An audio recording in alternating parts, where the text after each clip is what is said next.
Hello dear students. बेटे chapter 9 कर रहे हैं, किंग्स एंड क्रॉनिकल्स। इसका फर्स्ट पार्ट कल हम देख चुके हैं। आज हम इसका सेकंड पार्ट करने जा रहे हैं। जैसे कि इस लेसन का टाइटल है किंग्स एंड क्रॉनिकल्स। अब यहाँ पर क्वेश्चन उठता है कि ये क्रॉनिकल्स क्या थे। वैसे तो मैंने थोड़ा सा कल आपको बताया था, आज हम डिटेल में कर लेते हैं कि इतिवृत्त क्या होते हैं। क्या था कि मुग़ल बादशाहों ने द्वारा ये तैयार करवाए गए थे। ये जस्ट लाइक मुग़ल हिस्ट्री थी। मुग़ल बादशाहों ने अपने समय का इतिहास लिखवाया था, उसे हम इतिवृत्त कहते हैं। और जो इंग्लिश हिस्टोरियंस हैं उन्होंने इसको क्रॉनिकल्स का नाम दिया है।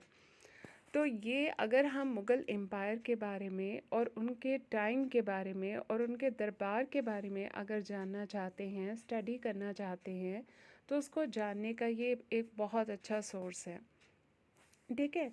और ये मुग़ल बादशाह चाहते थे कि भावी पीढ़ियों को, यानी आने वाली जो जनरेशन है, उन्हें उनके शासन के बारे में पता चले। जैसे कि बाबर का बेटा हुमायूं था, हुमायूं का बेटा अकबर था, तो बाबर चाहता था हुमायूं को पता चले, हुमायूं चाहता था कि उसके राज्य के बारे में उसके पुत्र को पता चले।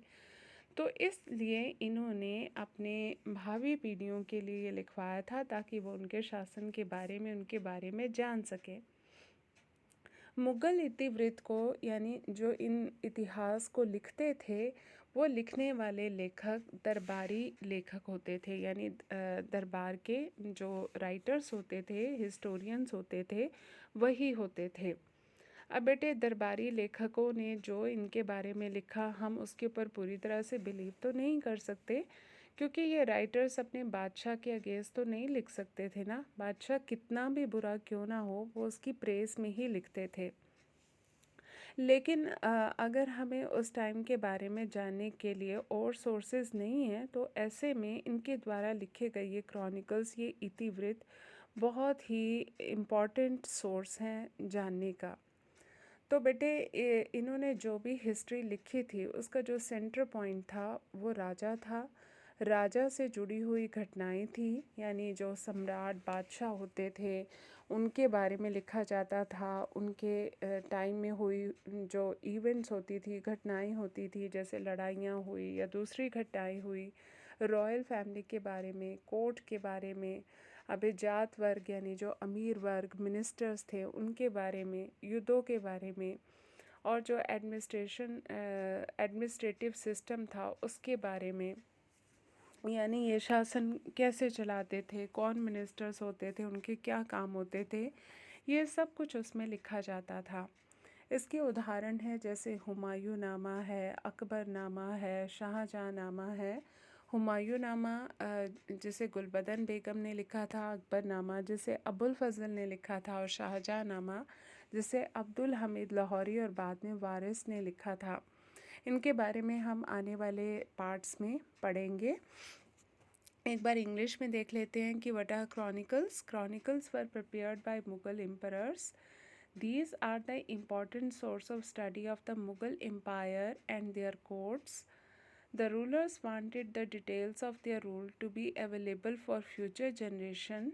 The authors who wrote the Mughal chronicles were courtiers. ठीक है। In this he wrote the events related to the ruler, the royal family, court, aristocracy, war, administrative system, etc.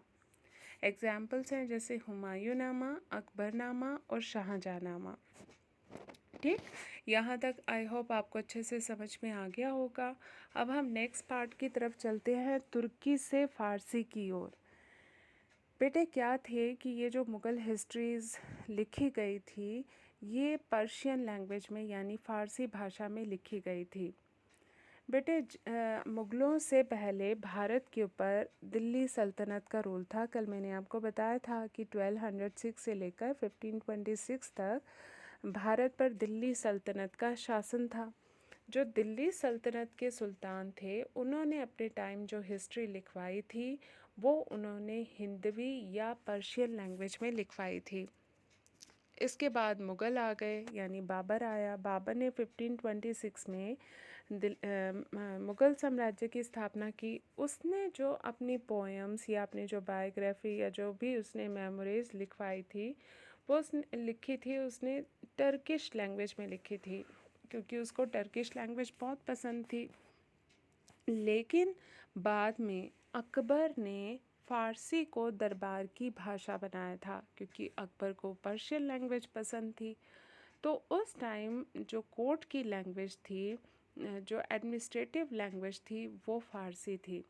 और जिन लोगों को ये लैंग्वेज अच्छे से आती थी, उनको काफ़ी उनकी प्रेस्टिज थी, उनको काफ़ी पावर दी गई थी, यानी उनकी इम्पोर्टेंस बहुत ज़्यादा थी। किंग और जो रॉयल फैमिली के लोग थे और जो दूसरे ऑफिशियल्स थे, दूसरे ऑफिसर्स थे, उन्होंने भी ये भाषा सीख ली और बोलते थे। आगे चलकर सभी स्तरों पर, यानी डिस्ट्रिक्ट लेवल पे, स्टेट लेवल पे, विलेज लेवल पे, मतलब लोकल लेवल पे, ये एडमिनिस्ट्रेशन की लैंग्वेज बन गई। इसे जो अकाउंटेंट थे, लेखाकार थे, क्लर्क्स थे या दूसरे जो ऑफिसर्स थे, उन्होंने भी सीख लिया, क्योंकि सीखना ज़रूरी था, क्योंकि अब एडमिनिस्ट्रेशन की लैंग्वेज बन चुकी थी, है ना। लेकिन जहाँ पर फ़ारसी प्रत्यक्ष प्रयोग में नहीं थी, लेकिन जिन एरियाज़ में पर्शियन लैंग्वेज नहीं इतनी यूज़ होती थी और वहाँ पर राजस्थानी, मराठी या तमिल भाषाएं थी, उन लैंग्वेजेस में भी पर्शियन के ईडियम्स यानी मुहावरे और जो वोकेबलरी थी, उसने वो उसमें शामिल हो चुकी थी। अब इसे एक एग्ज़ाम्पल से समझते हैं बेटे। जैसे फॉर एग्ज़ाम्पल आप हिंदू हो, है ना, और आपके आसपास कोई बंगाली आकर रहना शुरू कर दें, ठीक है, उस फैमिली में 3-4 फैमिलीज़, बंगाली फैमिलीज़ आके रहने स्टार्ट कर दें। आप उनके साथ कांटेक्ट में आते हो, उनके साथ बातचीत करते हो, धीरे धीरे वो आपको आपके अच्छे फैमिलियर हो जाते हैं। तो फिर आप अपनी लैंग्वेज के वर्ड्स आप देखोगे धीरे धीरे आपकी लैंग्वेज में उनकी भाषा के वर्ड्स आ गए हैं और उनकी भाषा में आपकी भाषा के वर्ड्स आ गए हैं। तो यही बेटे उस टाइम हुआ था कि फ़ारसी भाषा में हिंदी के और दूसरी लोकल इंडियन लैंग्वेजेस के वर्ड्स आ गए थे और उन लैंग्वेजेस में फ़ारसी के शब्द आ गए थे, ठीक है। तो इस तरीके से फ़ारसी का भारतीयकरण हो गया। और बेटे इन दोनों लैंग्वेजेस के मेल से जो लैंग्वेज बनी थी, फ़ारसी और हिंदी के मेल से, उस नई लैंग्वेज का नाम था उर्दू। ये 1 नंबर में बहुत इम्पॉर्टेंट क्वेश्चन है कि फ़ारसी और हिंदी के मेल से कौन सी लैंग्वेज बनी थी, दैट इज़ उर्दू। बेटे आपको 1-1 मार्क्स के क्वेश्चन काफ़ी आएंगे एग्ज़ाम में, इसलिए इनको ध्यान से सुनो। जैसे कि आपसे पूछा जा सकता है कि अकबर को कौन सी लैंग्वेज पसंद थी, तो आप बोलोगे फ़ारसी भाषा। अकबर ने किस भाषा को कोर्ट की लैंग्वेज बनाया था? फ़ारसी भाषा में। बाबर कौन सी लैंग्वेज बोलता था, उसके जो मेमोरीज थे या जो भी उसकी बायोग्राफी थी, वो कौन सी लैंग्वेज में थी? तो आप बोलोगे टर्किश में, तुर्की भाषा में, ठीक है। इसके बाद आप बताओगे कि अकबरनामा, अकबरनामा यानी अकबर के बारे में जो क्रॉनिकल लिखा गया था, जिसे अबुल फज़ल ने लिखा था, वो फ़ारसी भाषा में था। अंडरस्टूड है, क्योंकि अकबर को ये लैंग्वेज पसंद थी और उस टाइम सभी ने ये लैंग्वेज सीख भी ली थी।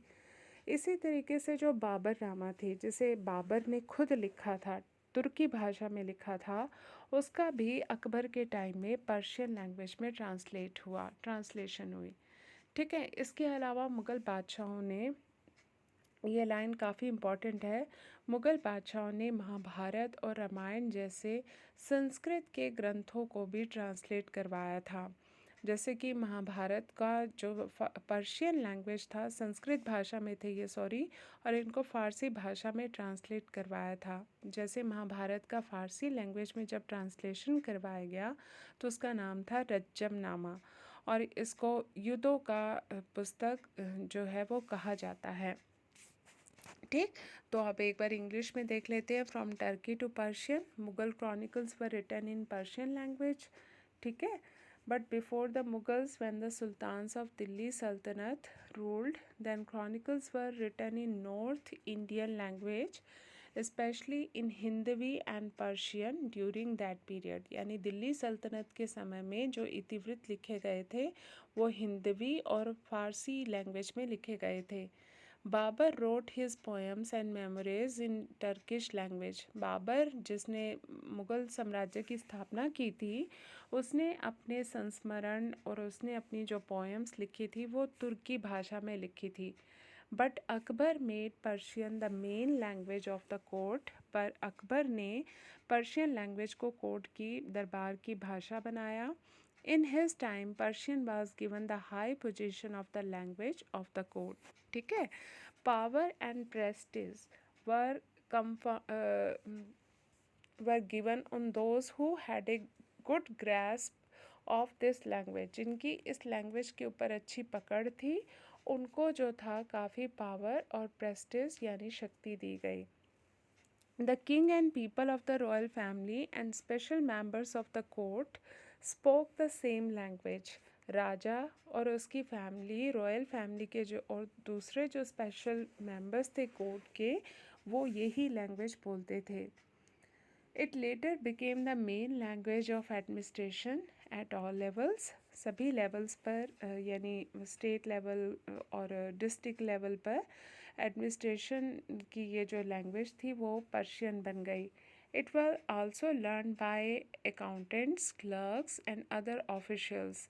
But where Persian was not in direct use, even there Rajasthani, Marathi and Tamil etc. languages were influenced by Persian idioms and vocabulary। ठीक है।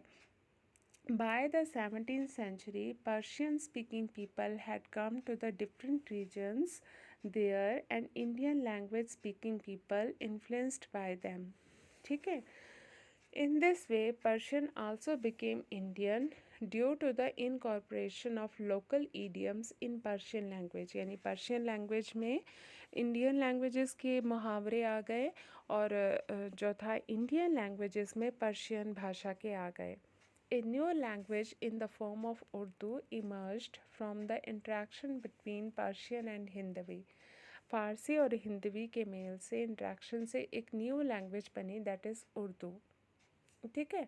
Akbarnama is written in Persian language while Baburnama was in Turkish language.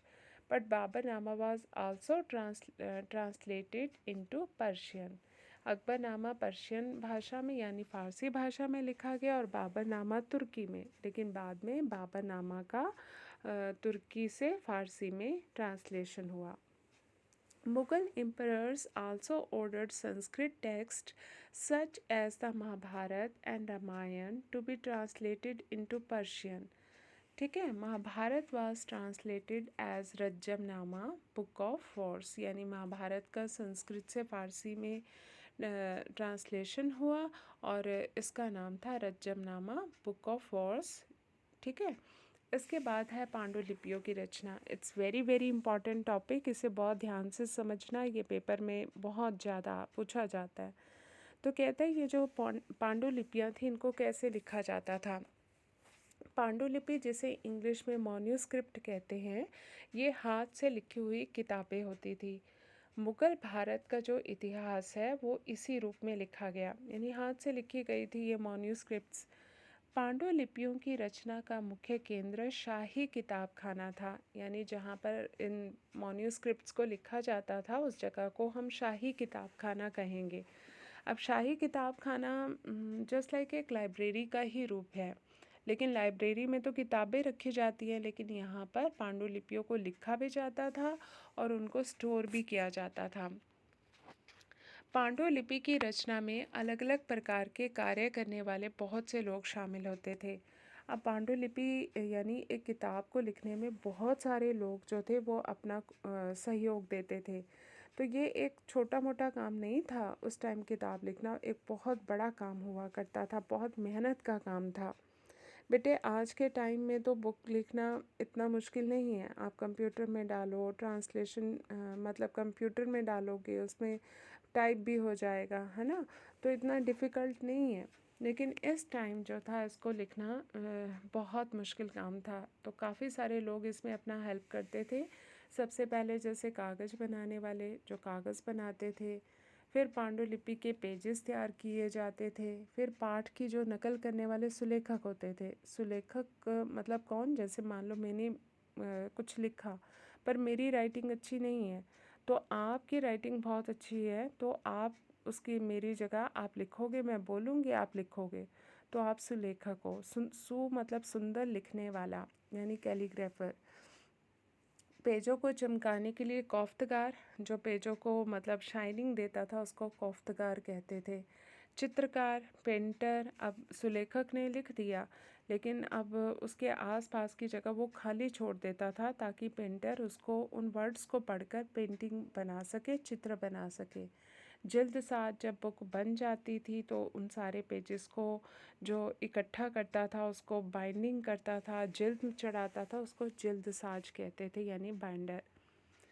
ठीक है, अब आप बताओगे कि एक पांडुलिपि को तैयार करने में कई वर्ष लग जाते थे और तैयार पांडुलिपि को एक बहुमूल्य वस्तु, बौद्धिक संपदा और सौंदर्य के कार्य के रूप में देखा जाता था। मैंने आपको बताया कि पांडुलिपि तैयार करने में बहुत मुश्किल काम था, तो उसको तैयार करने में कई वर्ष, 10 साल, 12 साल लग जाते थे। इसलिए इसको एक बहुत प्रीशियस थिंग माना जाता था। एक पांडुलिपि को बनाने में कई प्रकार के लोग मेहनत करते थे, परंतु जो पोस्ट और प्राइजेस थे वो कुछ ही लोगों को मिलते थे।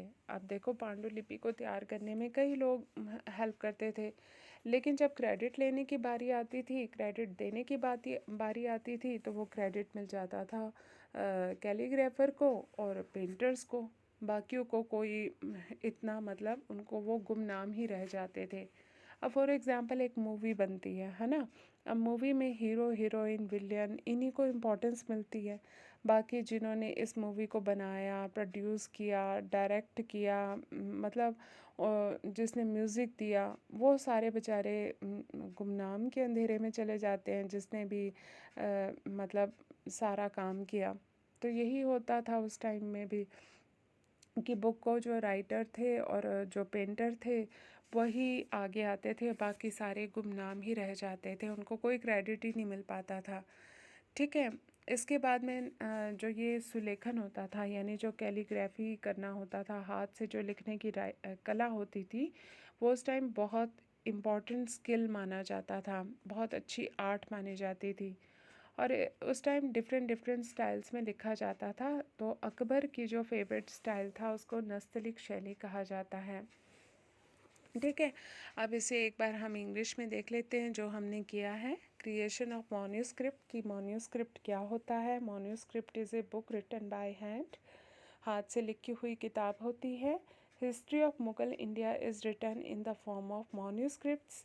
ठीक है, the main focus of the creation of the manuscript was the Shahi Kitab Khana, जहाँ पर लिखा जाता था उसको शाही किताब खाना कहते थे। The manuscript were written in the Shahi Kitab Khana, they were collected and kept. वहीं पे उन्हें लिखा जाता था, उनको कलेक्ट किया जाता था और सुरक्षित रखा जाता था।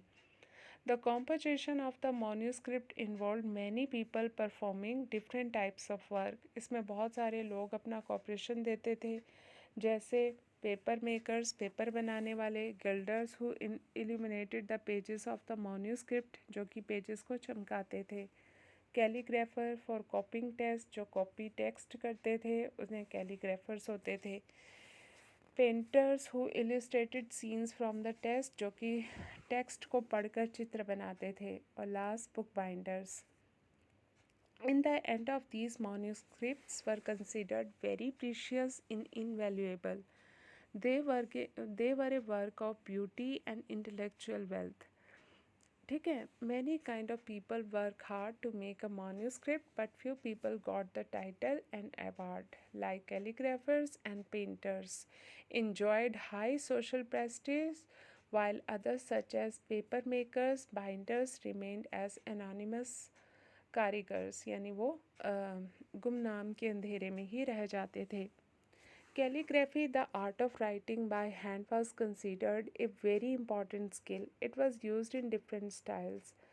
Calligraphy, the art of writing, ठीक है, extremely important skill. It was use in different styles. ये बेटे 2 बार लिखा गया है, सॉरी।